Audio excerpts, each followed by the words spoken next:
Okay, I'm going to give my first impressions of the Secretlab's Titan chair. I've been using it for about a month and a half now, and so far it's pretty good.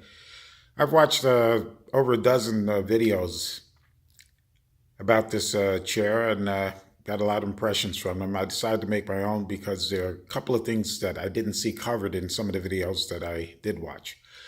Now, my unboxing experience wasn't that great because FedEx was supposed to deliver it. The guy obviously looked at my name on the box, decided in his mind that I should have somebody else's box instead of that. Anyway, he accidentally switched up the boxes, left me someone else's box, and sent mine somewhere else. I contacted him right away because I figured this out after he, dropped the box off and ran like the banshees. That's what FedEx do. Most of the time they don't even ring the bell. I think this guy did ring the bell, but then he went running like he was on fire or something. Anyway, contacted him right away. They said they were going to send the guy right back. Of course, he didn't come right back. They kept promising me he would after 3 calls. He didn't show up until the next day. When he brought my box back, it was soaked as if it was sitting in the rain all night. Luckily, Titan does an excellent job of packing this, and it's covered with heavy plastic as well as foam barriers to keep it safe.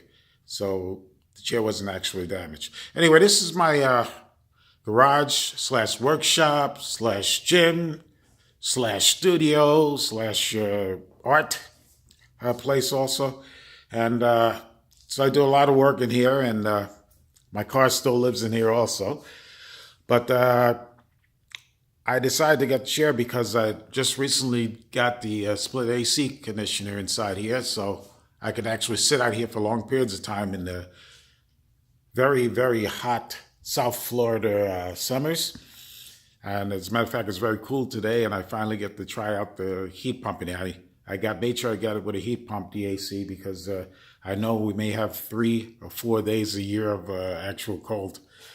Okay, let's start with some of the impressions about this chair.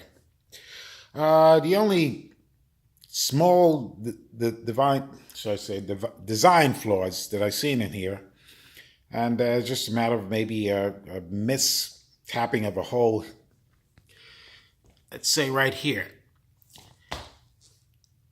This is a piece that holds on, that covers the chair connection to the backing. And if you can see right here, it's actually a little bit too low, where it actually rubs up against there when you move it back and forth. I don't see it actually doing any real damage at this point. This one's a little better. It's got a little tiny gap between there.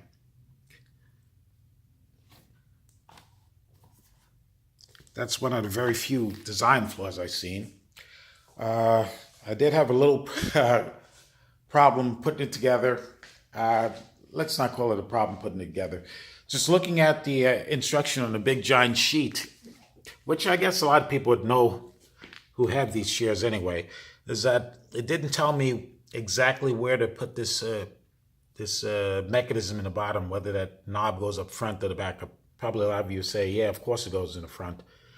But it didn't tell me that, but that might have been my fault also, because I tend to follow instructions one piece at a time, and the picture at the very end did show it in that position.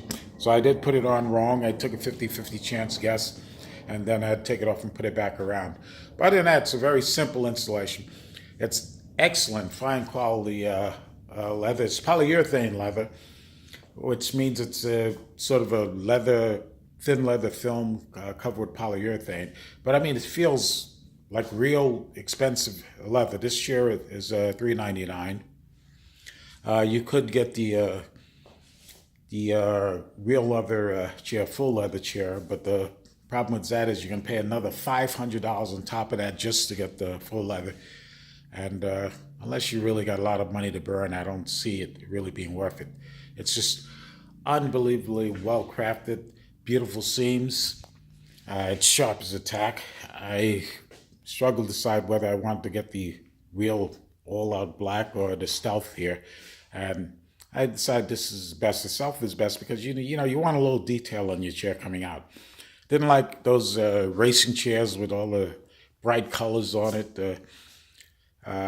So this you get a nice sort of conservative chair with a little pop.